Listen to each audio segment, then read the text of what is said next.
Hey guys, welcome to today's Genshin Impact video. We're going to be running through this month's Abyss Floor 12 and what to look out for in a few minutes.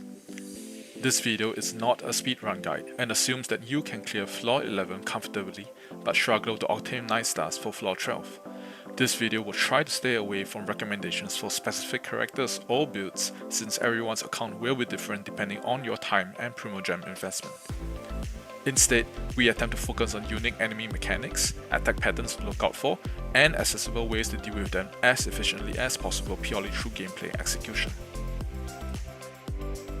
To get straight into it, the first enemy encountered will be everyone's beloved Abyss enemy, the consecrated beast, Hydro version.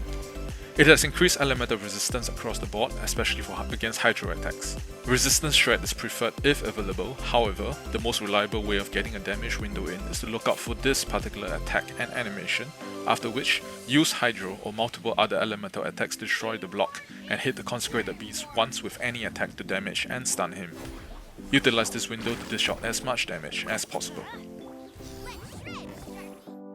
Next, 2 eroding lava balls spawn on the other side of the arena.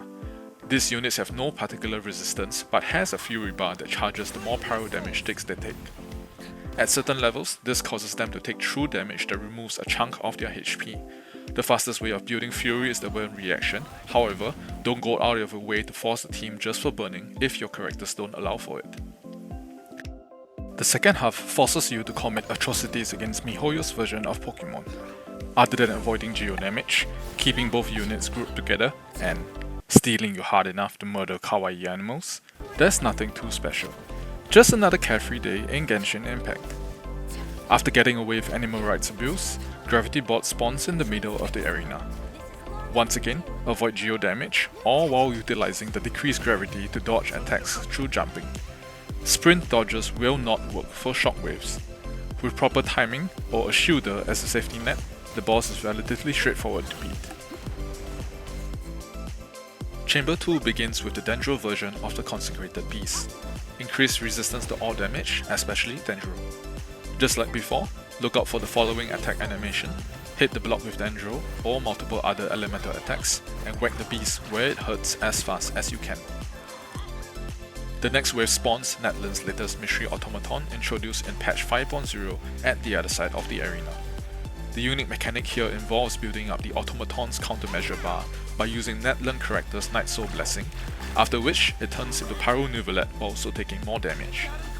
Kachina, being a free 4-star unit offered with the Natlan Archon story quest, can help to build up this charge at the cost of a slot on the team. Otherwise, just lay on single target damage as you would for any other opponent. The second half of Chamber 2 revolves around my favorite target practice anime mecha. A bow character is greatly favored here, and you will see why.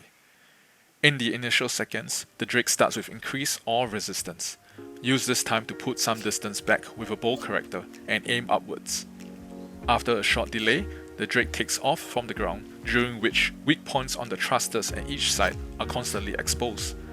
With some practice, you can shoot these 2 down before you can even launch an attack. There are several weak spots in the movesets that can be shot with uncharged arrows, which also inflict stuns. Doing so also removes any elemental resistance bonus it gains from absorbing elements in later stages of the fight. Rinse and repeat, and the fight should be relatively straightforward. Chamber 3 thankfully no longer starts with Consecrated Beast, but now has the more durable version of the lava balls found in the first chamber. Unlike the eroded version, these do not have any fury mechanics, have increased pyro resistance, and are permanently infused with pyro. Melt and vaporize attacks will excel here. The next wave again spawns at the back of the arena, this time with a single Aramite Stone Enchanter. There's nothing too special here, just make sure to annihilate the summon when it appears and go ham on the Stone Enchanter.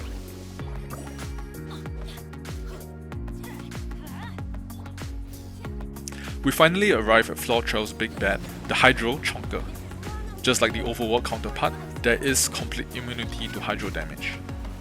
This boss hits like a truck and hurts like f***. Players who are less adept at dodging may need to employ the shielder here, or pyro units to constantly proc vaporize is preferred for maximum damage output. Nonetheless, with sufficient practice and positioning, most attacks can be avoided, allowing one to focus time on dishing out as much damage as possible. Big Bad may occasionally attempt to absorb one of its summons around the map. Allowing it to do so will cause it to become chunkier, increasing resistance and damage dealt. It is imperative for a player to target the summons in the process of absorption, or occasionally clear them off the field whenever the opportunity presents itself. This fight will likely pose the biggest roadblock to less prepared players with the sheer amount of incoming damage. In closing, don't forget that you can always optimize a team selection for a specific chamber, as star rewards is counted for each chamber individually. You can then rerun the floor with a different team selection in order to obtain all 9 stars necessary for your sweet Primogen rewards.